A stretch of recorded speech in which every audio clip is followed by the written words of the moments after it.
আমাকে সিগারেট খাওয়া অবস্থায় পাশের বাসার সুমি আন্টি দেখে ফেলে। রিক্সা থামিয়ে উনি আমার দিকে বিরক্তিকর চোখে তাকিয়ে আবার রিক্সা নিয়ে চলে গেল। মুভির পোস্টার দেখে যে আন্টি মুভির পুরো কাহিনী বানিয়ে বানিয়ে মাকে বলে দেয়, সেই আন্টি আজ কিনা আমাকে সিগারেট খাওয়া অবস্থায় দেখেছে। উনি তো আজ মাকে গিয়ে বলবে আপনার ছেলে একসাথে যুগলবন্দি করে সিগারেটের ভিতর ভরে খাচ্ছে। আমি সিগারেটটা নিভিয়ে দৌড়ে বাসায় গেলাম। বাসায় গিয়ে দেখি আন্টি সোফায় বসে আছে। কত বড় বদ মহিলা, বিচার দিতে বাসায় এসে গেছে। আমি তখন বয়ার্থ স্বরে ছোট বোনকে দেখে বললাম, মা কোথায় রে? ছোট বোন তখন বলল, মা গোসল করছে। ছোট বোনের মুখে কথাটা শুনে একটু স্বস্তির নিঃশ্বাস নিলাম। তার মানে আন্টি মাকে এখনো কিছু বলেনি। কিছুক্ষণ পর গোসল সেরে মা যখন আন্টির কাছে গেল, তখন আমি তড়িগড়ি করে ড্রয়িং রুমে ঢুকে মাকে বললাম, মা ঘটনাটা ঘটে গেছে। মা তখন আমার দিকে তাকিয়ে বলল, কি হয়েছে? আমি তখন বললাম, আমার বন্ধু রাকিব পাশের বাসার আন্টিকে হাফ করে ফেলেছে। মা তখন অবাক হয়ে বলল, মানে? আমি তখন একটা দীর্ঘশ্বাস ছেড়ে বললাম, রাকিব গলির মুড়ে সিগারেট খাচ্ছিল, সেটা ওর পাশের বাসার আন্টি দেখে ওর মায়ের কাছে এই নিয়ে বিনিয়ে বিচার দেয়। ওর মা তখন ওরে বকাঝকা করে। রাকিব সেটা সহ্য করতে না পেরে পাশে বসে থাকা আন্টিকে ক্রিকেট ব্যাট দিয়ে মাথায় বাড়ি মারে। বেচারি আন্টির মাথা ফেটে যায়।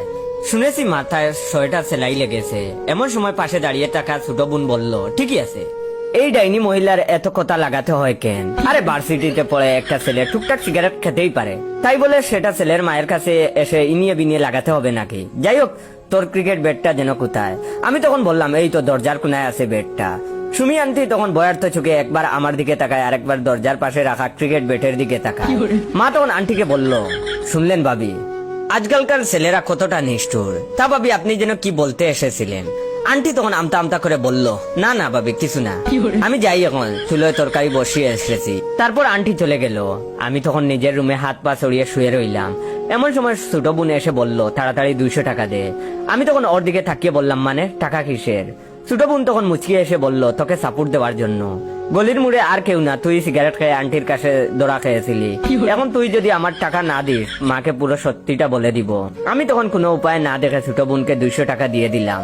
তারপর একদিন রেস্টুরেন্টে আমার গার্লফ্রেন্ড সুমাইয়া আমায় নিজ হাতে খাইয়ে দিচ্ছিল। তখন খেয়াল করি সুমি আন্টি দূর থেকে সেটা দেখছে। হঠাৎ সুমি আন্টি রেস্টুরেন্ট থেকে বের হয়ে গেল। আমি তখন সুমাইয়াকে বললাম, আমায় এই মুহূর্তে তাড়াতাড়ি বাসায় যেতে হবে। সুমাইয়া তখন অবাক হয়ে বলল, আরে খাবারটা শেষ করে যাও। আমি তখন তাকে যেতে যেতে বললাম, রেস্টুরেন্টের খাবার সব সময় খেতে পারবো, তবে এই মুহূর্তে বাসায় না গেলে বাসার খাবার আর কপালে জুটে কিনা সন্দেহ। বাসায় ঢুকে দেখি সুমি আন্টি ও সবে মাত্র বাসায় ঢুকেছে। আমি তখন বাসায় ঢুকে তড়িগড়ি করে মাকে বললাম, মা তোমার রক্তের গ্রুপ কি? মা তখন বিস্মিত হয়ে আমার দিকে তাকিয়ে বলল, ও পজিটিভ। কিন্তু কেন? আমি তখন কপালে হাত দিয়ে বললাম, সর্বনাশ, আমার তো ও নেগেটিভ রক্তের দরকার ছিল।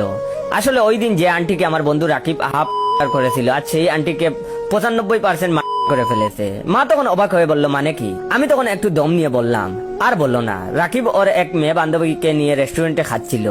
ওই মহিলা রাকিবের মায়ের কাছে বিচার দিয়েছে, সে নাকি গার্লফ্রেন্ড নিয়ে রেস্টুরেন্টে গিয়েছিল। এমন মিথ্যা অপবাদ শুনে রাকিব সহ্য করতে পারেনি, তাই পাশে থাকা ফুলদানি নিয়ে রাকিব ওই আন্টির মাথায় মেরেছে। বেচারি আন্টি এখন আইসিইউতে মৃত্যুর সাথে লড়াই করছে। ইমার্জেন্সি ও নেগেটিভ রক্তের দরকার। এমন সময় ছোট বোন চিৎকার করে বলল, উচিত শিক্ষা হয়েছে ওই মহিলার। আরে ভার্সিটিতে পড়ে একটা ছেলে মেয়ে বান্ধবী নিয়ে রেস্টুরেন্টে খেতেই পারে, তাই বলে মিথ্যা অপবাদ দিবে? তা ভাইয়া কিসের ফুলদানি ছিল রে? আমি তখন আমতা আমতা করে বললাম, এই মানে মাটির ছোট ফুলদানি ছিল আর কি। ছোট বোন চিন্তিত স্বরে তখন বলল, মাটির ফুলদানি ছিল বলেই ওই মহিলা আইসিইউতে ভর্তি। আমাদের বাসার মতো পিতলের ফুলদানি থাকলে এই মহিলা এতক্ষণে ইন্নালিল্লাহ। ছোট বোনের কথা শুনে সুমি আন্টি একবার বোনের দিকে তাকায়, আরেকবার টেবিলে রাখা ফুলদানির উপর তাকায়, একবার আমায় দেখে, আবার ফুলদানি দেখে। এমন সময় মা তখন বলল, দেখলেন ভাবি, ছেলেটা কত বড় মানুষ। সুমি আন্টি তখন বয়ার্থ গলায় বলল, ভাবি আমার একটা দরকারি কাজ আছে, পরে কথা হবে। এই কথা বলে আন্টি তাড়াতাড়ি আমাদের বাসা থেকে চলে গেল। আমি রুমে আসতেই ছোট বোন আমায় বলল, তাড়াতাড়ি 500 টাকা দে। আমি তখন অবাক হয়ে বললাম, 200 টাকা থেকে 1 লাভে 500 টাকায় চলে গেলি, বেকার বাড়িটার দিকে একটু দয়া কর। ছোট বোন তখন বেঞ্চি কেটে বলল, প্রেমিকাকে নিয়ে যখন রেস্টুরেন্টে খেতে যাস, তখন মনে থাকে না তুই বেকার? আমি আর উপায় না দেখে ছোট বোনকে 500 টাকা দিয়ে দিলাম।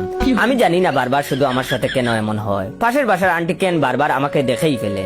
সুমাইয়াকে বিয়ে করে যখন কাজী অফিস থেকে বের হলাম, তখন দেখি সুমি আন্টি ভূত দেখার মতো আমার দিকে তাকিয়ে আছে। তারপর রিক্সাওয়ালাকে বলল তাড়াতাড়ি বাসায় যেতে। আমি কোনো উপায় না দেখে রাস্তার পাশে বসে পড়লাম। সুমাইয়া কিছুটা ভয় পেয়ে বলল, জয় তুমি ঠিক আছো? ওয়েট, গল্পটা শেষ করার আগে আপনাদের কাছ থেকে একটু সময় নিয়ে নিচ্ছি। ইদানিং ভাইয়ের ভিডিওতে তেমন আগের মতো লাইক কমেন্ট শেয়ার আসছে না, যার ফলে নতুন নতুন গল্প দিচ্ছি না। যাদের যাদের গল্পগুলা ভালো লাগে তারা অবশ্যই ভাইয়ের এই ভিডিওটা কমপক্ষে আপনার 15 জন বন্ধুকে শেয়ার করে দিবেন এবং কমেন্ট বক্সে বলবেন ভাই ভিডিওটা শেয়ার করেছি, ধন্যবাদ। সুমাইয়া তখন কিছুটা ভয় পেয়ে বলল, জয় তুমি ঠিক আছো? আমি পকেট থেকে ফোনটা বের করতে করতে বললাম আমি ঠিক আছি। তারপর ছোট বোনকে কল করলাম। ছোট বোন ফোন রিসিভ করতেই আমি ওরে বললাম রাকিব পাশের বাসার আন্টিকে ফেলেছে। ছোট বোন হাই তুলতে তুলতে বলল, সেটা না হয় বুঝলাম, তা আজ কি অবস্থায় ধরা খেলি? আমি তখন হালকা গলা খেসে বললাম, সুমাইয়াকে বাসা থেকে বিয়ের জন্য প্রেসার দিচ্ছিল, তাই আজ আমরা গোপনে বিয়ে করে ফেলছি। ভেবেছিলাম কয়েকদিন পর সবাইকে জানাবো, কিন্তু আন্টি তো দেখে ফেললো। ছোট বোন তখন আবারও হাই তুলতে তুলতে বলল, খুব সবের কাজ করেছিস, এখন আমার বিকাশে তাড়াতাড়ি 1000 টাকা দে, টাকা হাতে পেলেই কাজ শুরু করব। আমি তখন কিছুটা বিনীতর সুরে বললাম, আমি বেকার ছেলে, সদ্য বিয়ে করেছি, কিছু তোর স্যাক্রিফাইস কর। ছোট বোন তখন বলল, বিয়ে করার সময় মনে ছিল না তুই বেকার? আচ্ছা যা 500 দে। আমি আর কিছু না বলে হাসতে হাসতে ফোনটা কেটে দিলাম। পাশে বসে থাকা আমার নববিবাহিত স্ত্রী আমায় প্রশ্ন করলো, কি হয়েছে, হাসছো কেন? আমি তখন আবারও হেসে উত্তর দিলাম, কিছু না বউ। আমার মুখ থেকে বউ ডাক শুনে সুমাইয়া লজ্জায় মাথা নিচু করে মিটমিট করে হাসতে লাগলো। আমি তখন মনে মনে ভাবতে লাগলাম, নববিবাহিত মেয়েরা সৌন্দর্য প্রকৃতি হয়তো দ্বিগুণ বাড়ি।